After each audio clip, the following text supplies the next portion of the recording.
Assalamualaikum warahmatullahi wabarakatuh. Perkenalkan, nama saya Amelia Carolina dari kelas 12 IPA 1. Di sini saya akan menunjukkan tentang alat peraga tentang sistem pencernaan pada manusia. Nah, tujuan pembuatan video ini adalah untuk memahami bagaimana sih cara proses sistem pencernaan pada manusia. Dan tujuan video ini adalah untuk memenuhi ujian praktek mata pelajaran biologi.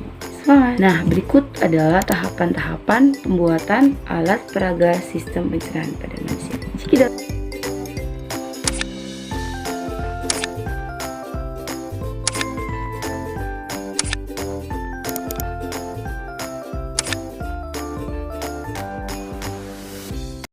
Yang pertama, tempel alat sistem pencernaan manusia ini pada kaleng.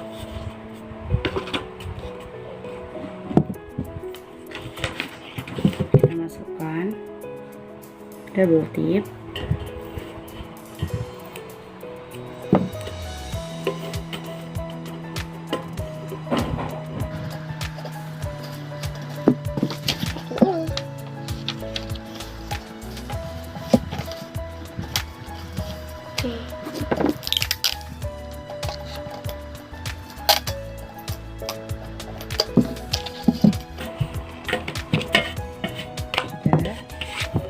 Ini lalu yang kedua, gunting bagian makanannya menjadi seperti ini. Nah, sebelum kita masuk ke prakteknya, aku mau jelasin dulu nih pengertian dari sistem pencernaan pada manusia. Sistem pencernaan merupakan serangkaian jaringan atau organ yang memiliki fungsi untuk mencerna makanan. Makanan-makanan tersebut diproses secara mekanik ataupun secara kimia. Pencernaan secara mekanik yaitu pencernaan terjadi di dalam lambung yang akan melibatkan gerakan fisik dalam tubuh. Selanjutnya, saya akan menjelaskan sistem pencernaan pada manusia. Nah, teman-teman, selanjutnya makanan ini masuk ke mulut. Mulut itu proses pencernaan pada manusia dimulai dari waktu makanan digigit dan dikunyah dan dihaluskan di mulut. Nah, seperti ini. Makanan yang bercampur dengan air liur akan dipecah menjadi potongan-potongan yang lebih kecil oleh gigi, sehingga menjadi lunak dan mudah ditelan. Seperti ini ya guys. Terus masuk ke lidah. Nah, lidah pun juga berperan dalam mengarahkan makanan di dalam mulut agar tergigit oleh gigi dan mendorong ke dalam kerongkongan untuk ditelan. Kedua nih, kerongkongan atau esofagus. Makanan dan minuman yang ditelan akan melewati kerongkongan. Nah, setelah dikunyah dari kerongkongan, makanan ini masuk ke bagian lambung. Nah, lambung menerima makanan dan minuman.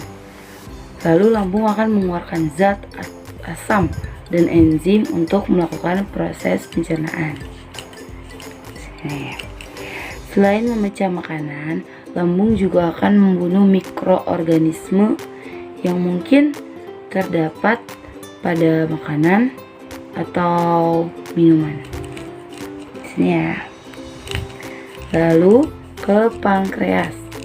Pankreas ini tidak hanya berfungsi untuk menghasilkan insulin, pankreas juga bertugas menghasilkan enzim pencernaan seperti lipase, protease, dan amilase. Enzim tersebut akan dilepaskan oleh pankreas dan ikut bercampur dengan enzim. Lalu dari sini langsung ke kantung empedu atau liver. Liver ini akan menghasilkan cairan empedu, kemudian menyimpan yang di dalam kandung empedu itu.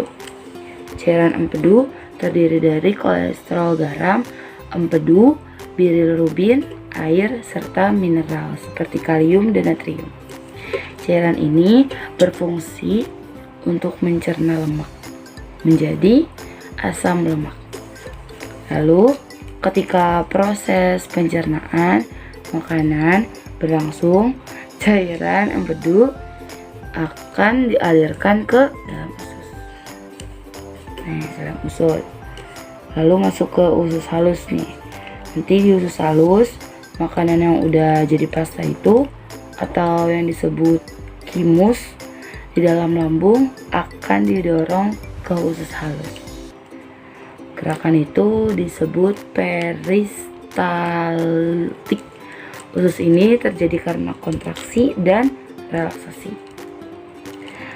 Nah, habis itu masuk ke usus besar. Nah, setelah itu masuk ke usus besar di sini. Setelah itu di usus besar ini diolah menjadi berbagai nutrisi yang terserap oleh tubuh. Nah, jadi diolahnya nutrisi semuanya nih itu dari usus besar. Jadi dia mengolah makanan, habis itu mencernanya atau ikan sisa atau limbah yang disebut tinja atau feses. Usus besar akan mendorong limbah makanan tersebut ke dalam rektum. Dalam rektum yaitu perhentian terakhir pada saluran pencernaan. Jadi ketika rektum sudah mulai terisi penuh dan tinja di dalamnya siap dikeluarkan melalui anus, nah maka Anda akan merasakan mules. Kita mules, lalu muncul dorongan-dorongan untuk buang air besar. Nah, ini. Nah, nanti langsung ke sini buang air besar. Oke, itu saja dari saya. Kurang lebihnya mohon maaf jika banyak kata-kata yang kurang berkenan. Terima kasih. Wassalamualaikum warahmatullahi wabarakatuh. Sampai jumpa lagi.